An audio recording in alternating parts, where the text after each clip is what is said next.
जरा सोचिए, अगर RAW का एक ही एपिसोड आने वाली स्टोरी लाइंस को पूरी तरह हिला दे, चैंपियंस को विवादों में डाल दे और एक टॉप स्टार को अनिश्चित काल के लिए सस्पेंड कर दे, तो आज का रॉ बिल्कुल वैसा ही था। जबरदस्त हंगामा, चैंपियनशिप ड्रामा और चौंकाने वाले फैसले। इस एपिसोड ने WWE का पूरा गेम बोर्ड हिला दिया है। तो चलिए पूरे रॉ को सीन बाय सीन आसान भाषा में समझते हैं, बिना बोर हुए।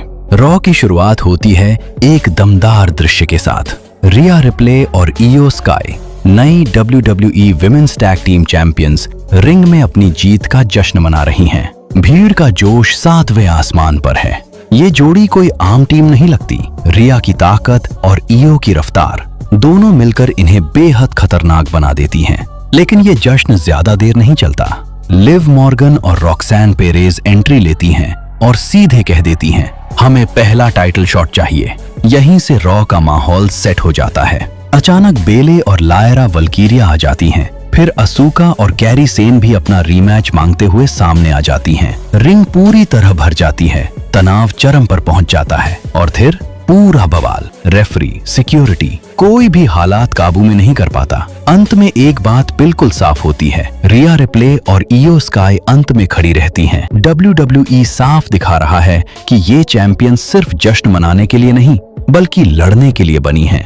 बैकस्टेज हंगामे के बाद एक्शन शिफ्ट होता है रिंग में, जहां जेवॉन एवंस का मुकाबला ब्रावो अमेरिकानो से होता है। मैच तेज रफ्तार है, दर्शक जुड़े हुए हैं और जेवॉन एवंस साफ जीत हासिल कर लेता है। लेकिन असली कहानी मैच के बाद शुरू होती है। एल ग्रांडे अमेरिकानो और लॉस अमेरिकानोज रिंग में आकर जेवॉन पर बेरहमी से हमला कर देते हैं। ये साफ तौर पर एक ग्रुप अटैक था, एक चेतावनी। जेवॉन किसी तरह वहां से बच निकलता है, लेकिन WWE यहाँ एक लंबी दुश्मनी की नींव रख रहा है। एक अकेला फाइटर बनाम पूरा gang. Classic raw story telling. इसके बाद दर्शकों को थोड़ा सुकून मिलता है जब जे उसो रिंग में आते हैं, हाथ में माइक, चेहरे पर पूरा आत्मविश्वास। जे उसो सीधे रॉ टैग टीम डिवीजन को चेतावनी देते हैं, तुम कोई भी हो, येट एनर्जी सबको मिलने वाली है। पूरा एरिना येट, यीट के नारों से गूंज उठता है। यहाँ कोई मैच नहीं था, लेकिन मोमेंटम जरूर बना और जे उसो ने वो काम बखूबी किया। इसके बाद एक ऐलान होता है जो हार्डकोर फैंस के लिए सोने जैसा है। CM पंक बनाम Finn Balor world heavyweight championship के लिए अगले हफ्ते रॉ आयरलैंड में। इस मैच की अहमियत समझना जरूरी है। फिन बैलर अपने होम क्राउड के सामने और CM पंक पर पूरा दबाव। ये सिर्फ टाइटल मैच नहीं है, ये इज्जत और विरासत की लड़ाई है। इसके बाद रात का एक बड़ा मुकाबला होता है। लिव मॉर्गन और रॉक्सैन पेरेज बनाम बेले, लायरा वल्कीरिया, असूका और carry Sen. Triple threat format में मैच पूरी तरह अराजक है, तेज है और हर किसी को चमकने का मौका मिलता है। अंत में लिव और रॉक्सैन जीत हासिल कर लेती हैं।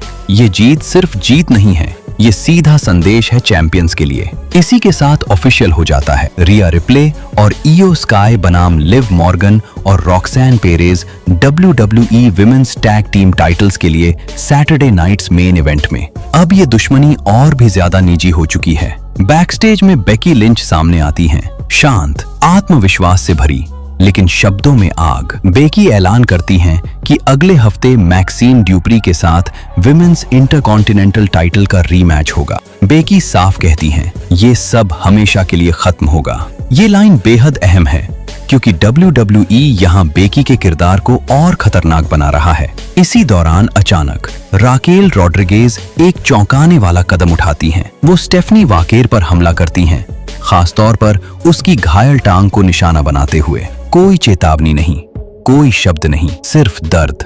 ये हमला साफ बताता है, राकेल सिर्फ जीत नहीं चाहती, वो अपने विरोधियों को तोड़ना चाहती है। इसके बाद आता है एक जबरदस्त tag team match. Dragon Lee और पेंटा बनाम ऑस्टिन थ्योरी और ब्रॉनसन रीड।